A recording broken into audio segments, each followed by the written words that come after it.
जी, आज की वीडियो में हम बात करने जा रहे हैं कि हम अपनी कम्युनिकेशन स्किल को कैसे इम्प्रूव कर सकते हैं। कम्युनिकेशन का वर्ड जो है वो कम्यून से निकला है और कम्यून का मतलब होता है शेयर करना। शेयरिंग ऑफ थॉट्स है, शेयरिंग ऑफ इन्फॉर्मेशन है, शेयरिंग ऑफ एनीथिंग, मीडियम कोई भी हो सकता है। अब बहुत से लोग ये क्वेश्चन पूछते हैं कि हम अपनी कम्युनिकेशन को बेहतर करने के लिए क्या कर सकते हैं। तो आज की इस वीडियो में हम कम्युनिकेशन के ऊपर बात करेंगे। कुछ स्टेप्स आपके साथ मैं शेयर करूंगा जिनको अगर आप रेगुलर प्रैक्टिस करते हैं तो आपकी कम्युनिकेशन स्किल जो है वो इंप्रूव हो सकती है और आपकी कम्युनिकेशन स्किल का जो लेवल है वो इंक्रीज हो सकता है। अच्छा जी, कम्युनिकेशन स्किल को इंप्रूव करने के लिए जो सबसे पहला स्टेप है वो है एक्टिव लिसनिंग। एक अच्छा कम्युनिकेटर एक अच्छा सुनने वाला होता है। अल्लाह ताला ने हमें 2 कान और 1 जुबान दी है। इसका मतलब कि हमने सुनना ज़्यादा है, बोलना कम है। लेकिन हमारी नेचर ऐसी है कि हम जब भी कहीं जाते हैं तो हमारी कोशिश होती है कि हम ज़्यादा से ज़्यादा बोलें, जबकि हम सुनने के अपने एलिमेंट को जो है वो कंसिडर नहीं करते। सो एक्टिव लिसनिंग एक अच्छे कम्युनिकेटर की हैबिट होती है और जो लोग एक्टिवली लिसन करते हैं दूसरों को वो अच्छे कम्युनिकेटर होते हैं, क्योंकि अच्छे कम्युनिकेशन के लिए आपको सुनने की आदत डेवलप करनी पड़ती है। अब एक्टिव लिसनिंग का मतलब यह है कि जब भी आप किसी के साथ कम्युनिकेट कर रहे हैं और आप उसे सुन रहे हैं तो आपने फुल अटेंशन के साथ उसे सुनना है,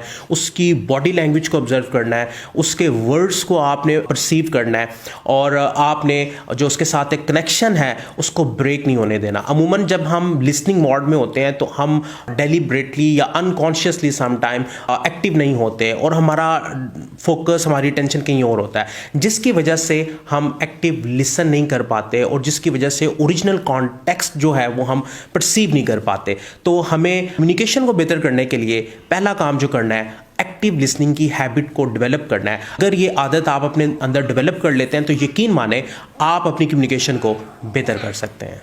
दूसरा स्टेप जो कम्युनिकेशन को बेहतर करने के लिए है वो क्लैरिटी है। बहुत से लोग कम्युनिकेट करते हुए उनके पास क्लैरिटी नहीं होती कि वो क्या बोलने जा रहे हैं या उनकी कम्युनिकेशन का थीम क्या है, वो किस टॉपिक पर बात कर रहे हैं। सो क्लैरिटी बहुत इंपॉर्टेंट है कम्युनिकेशन को बेहतर करने के लिए और क्लैरिटी के लिए आपको अंडरस्टैंडिंग जो है वो अपनी डीप करनी होती है और डीप अंडरस्टैंडिंग के लिए आप सवालात पूछते हैं, आस्किंग मोड में जाते हैं और जितना ज़्यादा आप अंडरस्टैंडिंग के लेवल को बेहतर करते हैं आपकी क्लैरिटी उतनी ज़्यादा होती है। अमूमन जब मैं ट्रेनिंग्स में अपने क्लाइंट्स के साथ बातचीत करता हूं तो अमूमन ये चैलेंज हमें फेस करना पड़ता है कि हमारी कम्युनिकेशन में हमें वो क्लियर मैसेज नहीं मिलता, जिसको क्लियर करने के लिए हम डिस्कवरी क्वेश्चंस पूछते हैं ताकि हम उस मैटर को, उस इवेंट को अंडरस्टैंड कर सकें। सो अंडरस्टैंडिंग का लेवल जितना डीप होता है इतनी ही क्लैरिटी आपके पास आती है और जितनी क्लैरिटी आप परसीव करते हैं इतनी कम्युनिकेशन आपकी बेहतर होती है। तीसरा स्टेप जो कम्युनिकेशन स्किल को 4 चांद लगाता है वो एम्पैथी के इमोशन का है कि आप दूसरों के शू में जाके सोचें,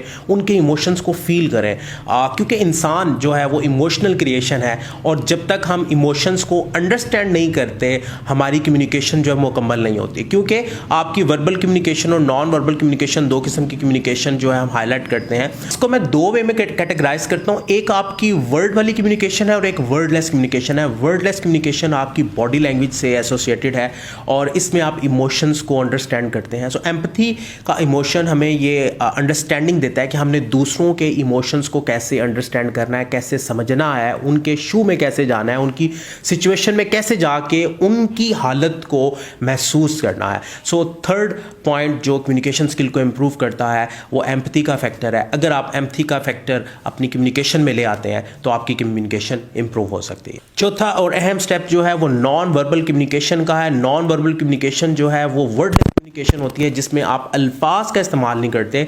इसमें आपकी कम्युनिकेशन आपकी बॉडी लैंग्वेज से हो रही होती है। अब बॉडी लैंग्वेज क्या है, आपका पोस्चर कैसा है, आप कैसे गेस्चर्स दे रहे हैं, आपकी बॉडी की मूवमेंट कैसी है, आपका आई कांटेक्ट कैसा है, आपके चेहरे पे स्माइल है या नहीं, ये सारी चीज़ें मिल के आपकी non verbal communication, wordless communication को क्रिएट करती हैं। तो आपको अपनी कम्युनिकेशन को बेहतर करने के लिए वर्डलेस कम्युनिकेशन की साइंस को समझना होगा, इसे सीखना होगा और इसे प्रैक्टिस करना होगा। सीखने के बाद जितना आप इसको प्रैक्टिस करेंगे उतनी ही ज़्यादा ये आपकी इम्प्रूव होगी। उसके बाद 5वां स्टेप जो कम्युनिकेशन को बेहतर करता है वो है फीडबैक। बिकॉज फीडबैक आपके उन पॉइंट्स को हाईलाइट करता है जिन पे आपने सोचा नहीं होता। लिहाजा पॉजिटिव फीडबैक आपको इम्प्रूव करने के लिए होता है। सो फीडबैक के लिए आप हमेशा ओपन रहें। जो भी लोग आपको फीडबैक देते हैं, जिन पे आप ट्रस्ट करते हैं, वो आपके दोस्त हो सकते हैं, आपके मेंटोर्स हो सकते हैं, आपके टीचर्स हो सकते हैं। जो लोग आपको एक पॉजिटिव फीडबैक देते हैं, आपने उनसे फीडबैक लेना है, बिकॉज फीडबैक जो है वो चैंपियंस की डाइट है। फीडबैक आपको इम्प्रूव करने के लिए बहुत ज़रूरी है। सो अगर आप कम्युनिकेशन को इम्प्रूव करना चाहते हैं तो आपको फीडबैक भी रिसीव करना होगा, पॉजिटिव वे में देखना होगा कि कैसे आप अपनी कम्युनिकेशन को फीडबैक के जरिए इम्प्रूव कर सकते हैं। और उसके बाद 6वां स्टेप है डेवलप योर बॉडी लैंग्वेज। आपने अपनी बॉडी लैंग्वेज पे काम करना है, अपनी बॉडी लैंग्वेज को इम्प्रूव करना है। आपके शोल्डर्स की पोजीशन क्या है, आप आई कांटेक्ट कैसे बिल्ड करते हैं, आपके चेहरे पे स्माइल है या नहीं है, आपके गेस्चर्स कैसे हैं, और आप जब बातचीत करते हैं, कम्युनिकेट करते हैं, तो आपकी बॉडी लैंग्वेज वर्डलेस वे में कैसा मैसेज रेडिएट करती है। ये सारी चीज़ें आपने सीखनी है। बॉडी लैंग्वेज की आर्ट को जितना डेवलप करेंगे आपकी कम्युनिकेशन उतनी इंप्रूव होगी, क्योंकि वर्डलेस कम्युनिकेशन का जो पार्ट है कम्युनिकेशन में वो ज़्यादा है as compare to word communication के। तो वर्डलेस कम्युनिकेशन को बेहतर करने के लिए आपने अपनी बॉडी लैंग्वेज को बेहतर करना है।